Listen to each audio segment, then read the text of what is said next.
Good morning. Hey, welcome to Belton High School. It's Dr. Scretta here, your principal. Welcome Jill, Rebecca, Tyler, Chad, and Samantha. I'm very excited about the start of the school year. Unfortunately, I can't be there with you today, so I'm recording this message in advance. I'll tell you about that here in just a little bit as to why I won't be there later this morning with you. But Janet Brown, one of our assistant principals, is with you today, and she'll be reviewing several things for you for the start of the year and for the overall plan for the year in general. I do want to share that principally one of the things that Janet will share with you is our responsibilities chart for the administrative team so that you're aware right away of what all of our responsibilities are for me, for John Schaefer, who is our new activities and athletic director, for Kevin Gerke, who is assistant principal for the 12th grade, for Janet, who is assistant principal for the 11th grade, and for Dr. Denise Rondell, who is sophomore assistant principal. So each of us has kind of lined up different responsibilities as we work together on a team, and want you to be aware of who to go to when you have questions about this or that. So along with that, here at the start of the year, we'll be giving you more information about our administrative assistants and what they do as well. So with that said, the other thing that Janet's going to give you right now is my what I call my expectations for excellence here at Belton High School. There are primarily 5 things that I ask of everyone, and they include: number 1, meeting and greeting your kids at the door. I think that sets a tone for everything, that you're able to, number 1, welcome your kids to the classroom and to your learning environment. Number 2, it means that we expect all teachers to be out in the hallway and at their doors, and that means that we're all providing active supervision and kind of keeping our eye on keeping a tab on things as they happen in the hallways. And then it also offers you an opportunity to intervene as you need when you run into that student coming into your classroom who just doesn't seem like things are going the right way for them at the start of the day. So that's one thing. The second thing is to always post your learning objectives and agenda, and to talk about them at the very start of the class, to introduce the entire class lesson by discussing what the learning objectives are and the specific agenda. Now, the difference between objectives and agenda is that objectives are what you want to get done in the classroom in terms of learning goals, and it has to be set in terms of what the student will be able to do, think, do, or feel after that lesson. So you share those, and then you tell them the agenda in terms of what you're going to do in order to get them to achieve that objective. So that's another thing. The third thing is that praise and correction need to be very specific to a behavior or a skill and never make them personal.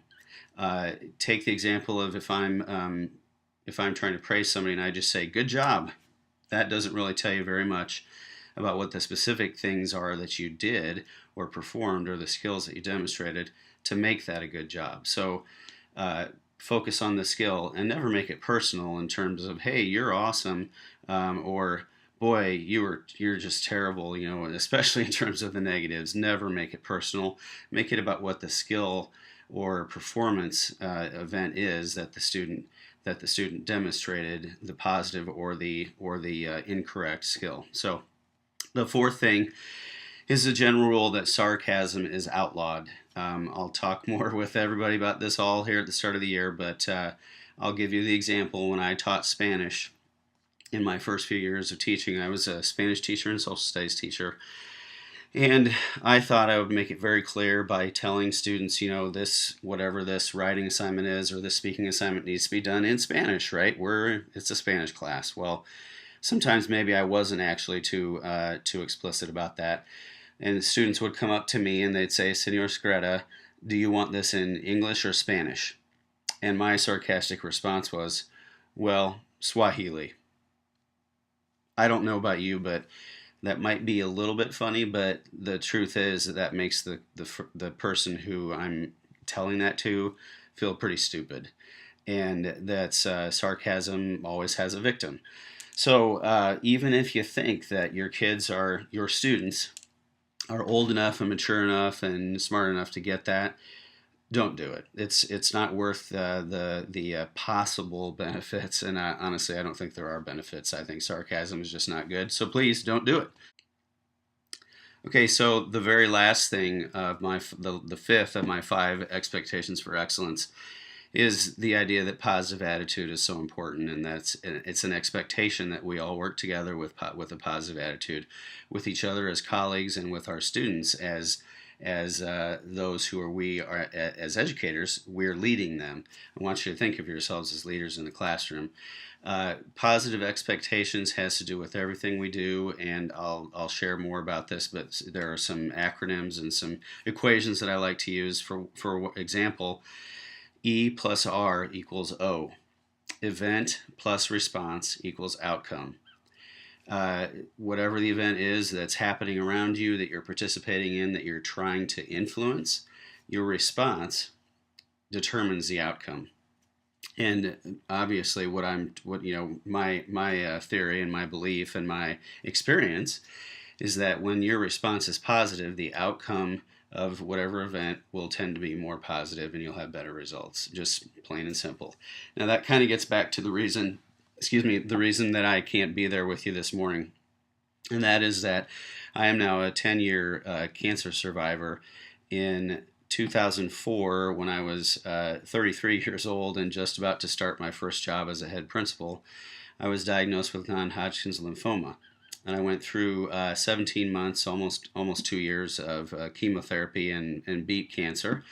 And then in 2008, we, through follow-up and continued doctor visits and some continued issues, figured out that I actually have an immune deficiency as a result of the cancer and or the chemo.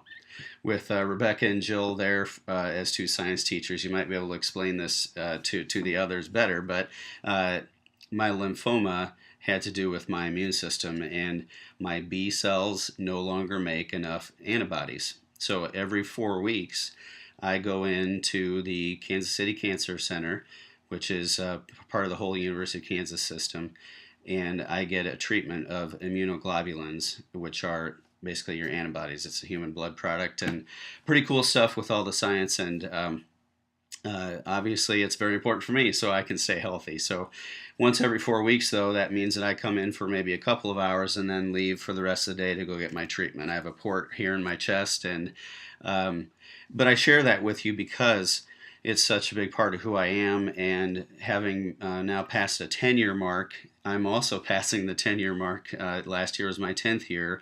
I've been a head principal for a decade now, and as I've had a chance, especially over this past summer, to reflect on that and what it means to me, that's why it's so important to have a positive attitude. That's why I'm in this business, if you want to call it that.